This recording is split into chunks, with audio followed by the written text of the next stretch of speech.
everyone, I'm Captain Logan, and it's time for more Primetime Crisis. Time for Primetime Crisis. And it's the time travel show, Legends of Tomorrow, that ends with an episode that ends with the line, time will tell. Time will tell. So, a lot of time.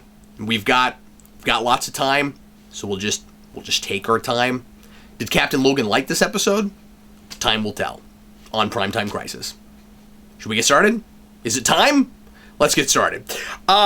This episode is called Leviathan, which is the name of a big giant mech robot that Palmer fights, which is kind of fun. I was a little bit unsure as to whether or not that was supposed to actually be Palmer Tech. A Palmer Tech suit, because it had a symbol on it that looked suspiciously like the Atom symbol, I thought, and there's never a line about it, and you'd think, or at least not that I noticed, and you'd think that Palmer would be like, hey, my suit went from a thing that gets really small to a thing that is really giant. And anyway, he ends up basically fighting a big sentinel, and he turns into Giant Man. So, like, he was already Hank Pym in that he gets to, I mean, like, the Atom, I know, gets really small, but he did it, after the Ant-Man movie, and so it kind of looks like DC is ripping that off, even though they totally could have gotten in front of that. I've talked about this before. In Arrow, when we first got him, it's like why have it just be an Iron Man suit? Why don't you actually have it do the thing that it's supposed to do, and then you won't look like you're ripping off Marvel. But now it does the opposite thing that, of course, in the comics, Hank Pym can do, and he goes back and forth between Ant-Man and Giant Man. This is 3 episodes before the end, and it feels like a penultimate episode. It's hard to imagine that there's enough material for another 3 episodes of the show this season, and I'm expecting a lot of padding, especially with the relationship drama stuff and with Carter, yes, with Carter and Kendra. I guess that's, people that like to put, like, 2 people's names together that are a couple and, like, call the couple that, like Klana, like Clark and Lana back in Smallville, or like Olicity, that whole thing. Yeah, that's what this is. It's Carter and Kendra. It's Carter. I guess I'll just do a couple predictions real quick here before I get into the actual episode. I'm expecting Kendra and to have, like, the role reversal of what she and Carter had back in Flash, where she'll have to teach him who he really is, like he taught her, and he'll probably resist it and not want to believe it, and then he'll start, flashing, and he'll have the moment where his wings pop out, and I kind of imagine they'll do all that. Of course, we'll have now the predictable, obvious love triangle. This all happened, I mean, we are really plugging in for a formula here. This all happened, despite the fact that we're pretending like we're subverting things at the end of episodes where it's like we're gonna break these characters up, and then oh look, we kept them together. Like, aren't we impressive and subversive? And, like, no, you're not, because you're gonna bring Carter in eventually, obviously, and that's the way that you're gonna break these characters up. It's the only way it's obviously the only way this was ever gonna turn out. And at precisely the moment I thought it would happen, there it is. He's back already, and we're gonna tragically break these characters up, because, I mean, now, is it possible that next episode she's like, no, I'm gonna go against my destiny? I mean, I guess it's possible, but she walks in at the end and says,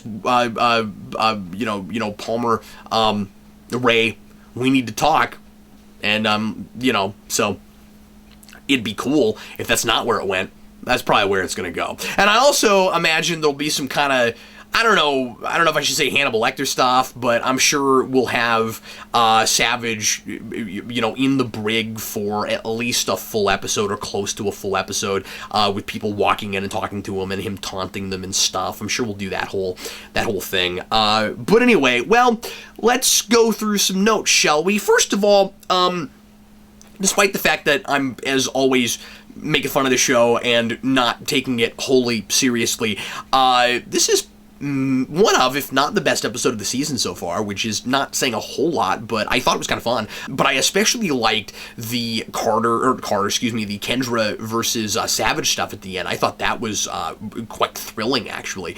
And I don't know, I enjoyed the tone of this whole episode, and it didn't feel like it was wasting time like these so often have, and it moved in a nice clip, and it kept surprising me with action stuff, and so that was fun. It felt like a cartoon in the way the show should be a cartoon. It wants to be a really cheesy, silly comic book event show, and when it actually does that and isn't taking itself too seriously, or isn't trying to fill its drama quota, it can sometimes be really fun and be that. And as long as it's creative with it and doesn't feel generic and dull and super cliche, that can be really cool. Now that we have this discussion about Hunter trying several times to save his family, and I guess we sort of kind of knew this, but he's going into, I guess, a little bit more detail about it, days before they were killed, and of course having his usual time wants to happen speech, that every time he tries to save them, no matter what he does, it always turns out the same way and there's nothing he can do. I don't know why he thought that he would have a better chance at forcing Time to do the opposite of what Time wants to do by grabbing these people and bringing them around the timeline. And he was already going back to other time periods. He mentions Egypt by himself and wasn't able to make it work. I don't know why he thought he had a better chance with these people, especially once they proved themselves as really incompetent and they started being liabilities and causing more problems than they were solving. And I know I've made this point before, but it's even worse with this episode. We're doing that thing, we do this almost every episode. There's one of these, and it infuriates me, where you've got a character who's trying to figure out something and has been poring over notes and doing research and stuff, and finally at the 11th hour figures it out.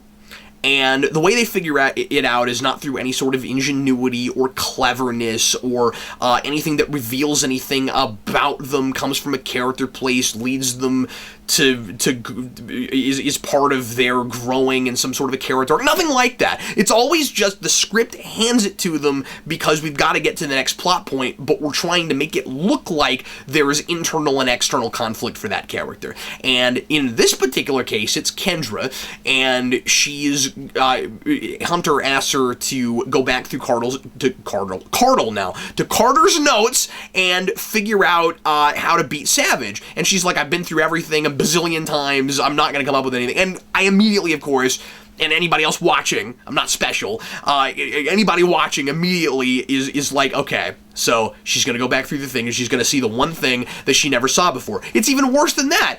She touches the mace and she flashes back again and flashes to a memory that gives her what she needs to know. And then toward the end of the episode, she goes to Hunter and she's like, I figured it out. No, you didn't. You touched the mace, and then the script, like the Matrix, uploaded the information to your brain. Like, okay, so she put two and two together. Nobody's impressed with that. So we managed to capture Savage's daughter, who is his lieutenant. Her name is Cassie. She's a decent actress, or played by a decent actress, I thought. And conveniently, she happens to be wearing the bracelet that can kill Savage. I don't guess it's convenient in the sense that she just happens to have that. I mean, obviously, that's a thing that Savage gave her on purpose and wants close to him, but it's a little bit easy, of course, that Kendra sees it when she dies. More than that, Savage is an idiot for having that out in the open. He knows that Kendra is with the time travelers. He's dealt with them before. When he sees them here, he recognizes them, and even if he wasn't thinking about time travelers, I don't know where the current reincarnated Kendra is. He found Carter. I don't know where she is. I don't think that's mentioned anywhere. Why would you be dumb enough? So there's two possible Kendras that could come after you. And there is maybe even a possible Carter that could come after you if they were to find another one in another timeline and bring him with them. I mean, it's time travel, we could do anything. So he's an idiot for having that bracelet out in the open, and that ends up just being a really silly MacGuffin. I do like the moment where Snart proves to her what kind of a man her father really is, but I don't really buy that she wouldn't already know that. And I I don't think they're playing it like she really knew deep down. She even has this moment where she's like, "Father, tell me it's not true, and even if it's a lie, maybe I'll try to believe you." This guy is clearly two-dimensional mustache twirling evil. She can't be that surprised that he was the one who sent out the biological weapon a decade or two ago. And so that whole thing was kind of obvious and a little too easy. I do like that it's not what I thought it was initially. When she brings up his motivations, which have kind of gotten lost in the shuffle, and it's really easy to forget that he's justifying what he's doing to people as a save the world plot. The umpteenth one of those that we've had in this continuity. But I thought for a minute that it was that the show was maybe gonna try to tell us that he's more sympathetic of a villain than we thought he was. By that he's kind of misguided, and I was glad they didn't go there. Rory often gets all the best lines, and it's one of the reasons I'm kind of glad that he's back now. When he says to Kendra, "I bet you've killed a grand total of nobody, and here you are entering the Olympics of murder." We can use more dialogue like that. That's not the kind of generic, dull writing that the show often has. There's some personality and spark to that line, and that sounds like a Rory line. I want people's one-liners and banter to make me say, "Oh, that's so that character," and not feel like you have a lot of interchangeable lines that could have been given to anybody, and there's a lot of that in this show. So we have the giant Leviathan robot. It attacks the time ship and throws it. That's just legitimately cool. I really enjoyed that moment. I thought it was a lot of fun. And again, this should just be a cartoon show and be that. I actually think the show would be better as a cartoon show, as an actual animated cartoon show. But that was really fun. And then when so we draw out the fight pretty hard, right? With Leviathan and Palmer. And just to kind of keep padding it out with more action. And when he finally beats it, that felt sort of like a thing that could have happened at any moment when he finally hits it hard enough that the head, the dome shatters. But it was kind of fun to see. We do the CG face thing, and that irks me every time. Why does the CG have to be so badly integrated? And who is watching this thinking, "Oh, that really looks like his face"? Like it's a big giant CG face. We've seen plenty of movies and TV shows where you have somebody that's supposed to be gigantic or tiny, where you shoot their face, and then maybe you do model worker CG when you back it off. But why can't he... I don't think it's ever his actual face. Maybe it is a couple times, and they obscure it a lot, which makes me think that it's all CG, and that just... it looks a little bit lazy. Just integrate that better. Don't ever go right up close to his face like that. And the example I always give of this is the end of Superman Returns, where Superman's face gets right up to the camera, and it's obviously CG, and it's a shot that we did with Christopher Reeve in the camera, and this is Brandon Routh having that done to him again. But I don't know, that fight was kind of fun. Jackson on the sidelines being a cheerleader is hilarious, and I still am not liking that guy's performance at all. We get Stein taken out by getting stabbed into the gut, and we do this almost every episode, or every other episode, where we have a character that is like on their deathbed, or seems to have like a mortal wound, and then they're just fine by the end, where like it plays it like, oh my god, what's gonna happen, and like they're gonna be fine, and that they're not gonna have to go through anything all that difficult or complicated in order to save that person. This is just another situation where we have to take somebody somebody out because we don't want our team to seem too powerful. So when that needs to be Kendra's moment at the end where she has the opportunity to kill Savage and doesn't take it because of Carter. If Firestorm was there, maybe it would have been easier for her to win that. So we got to take him out because we know we're going to go there, even though that happens later. And so yeah, that's all.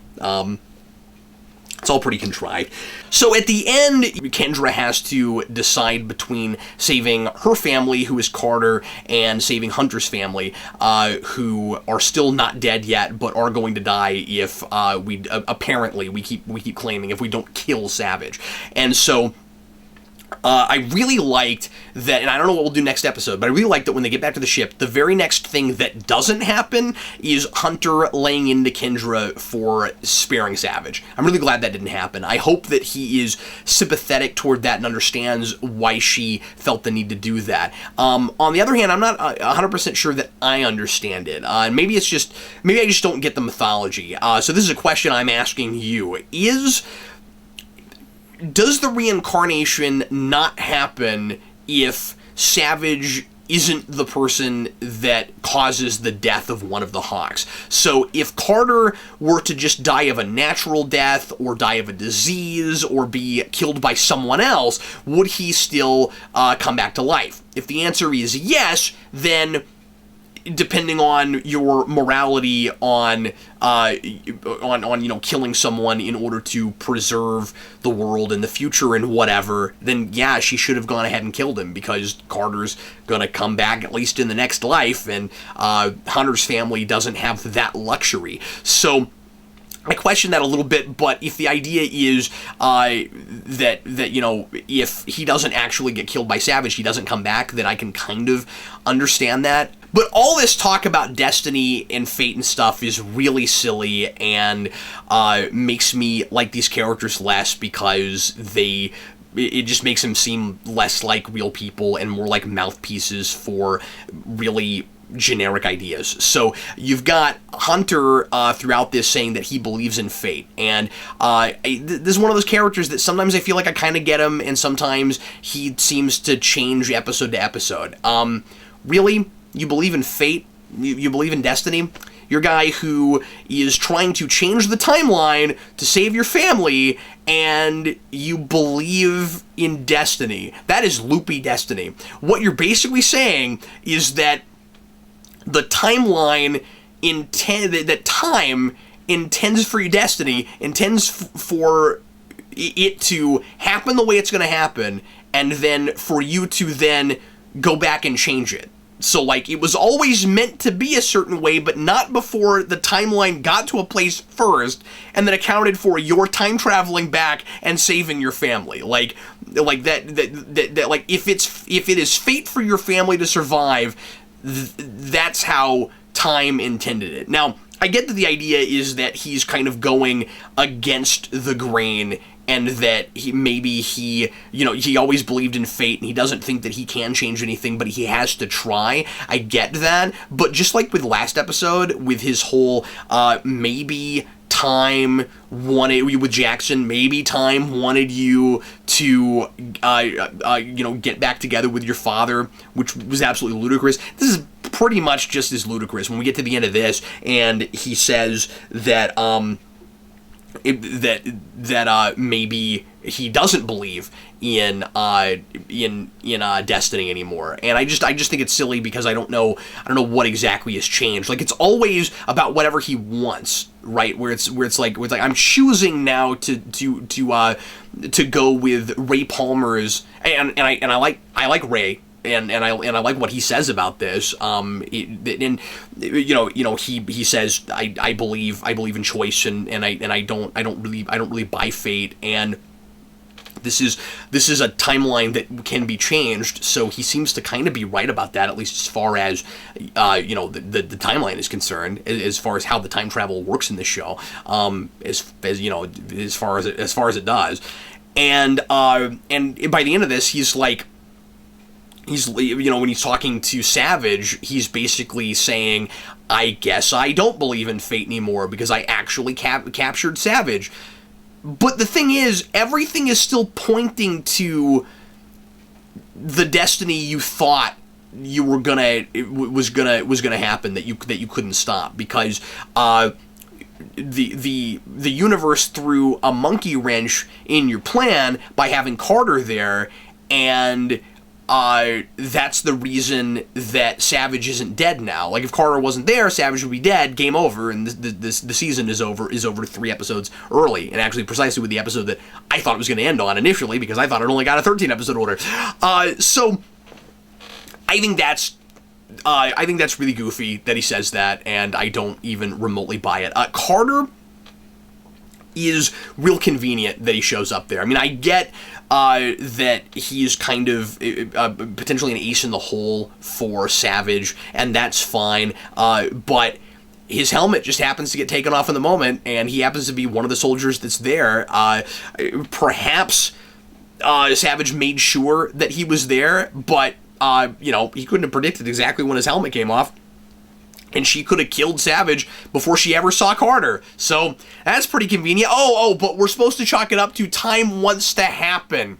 Okay, except that now that Hunter is actually, like, questioning, if that's the case. And the show's not coming down entirely on the side of choice over Destiny, of course, because, well, we know that we have an episode called Destiny later, but also because you've got, and I like this, the guy that is sure that with Ray, that is sure that its choice before its destiny is being faced with the destiny of Kendra getting in the way of what he wants, because Carter has come back, and she's gonna probably get back together with him, and thinks that she doesn't have any choice if he's there but to continue her ongoing relationship over multiple generations with him.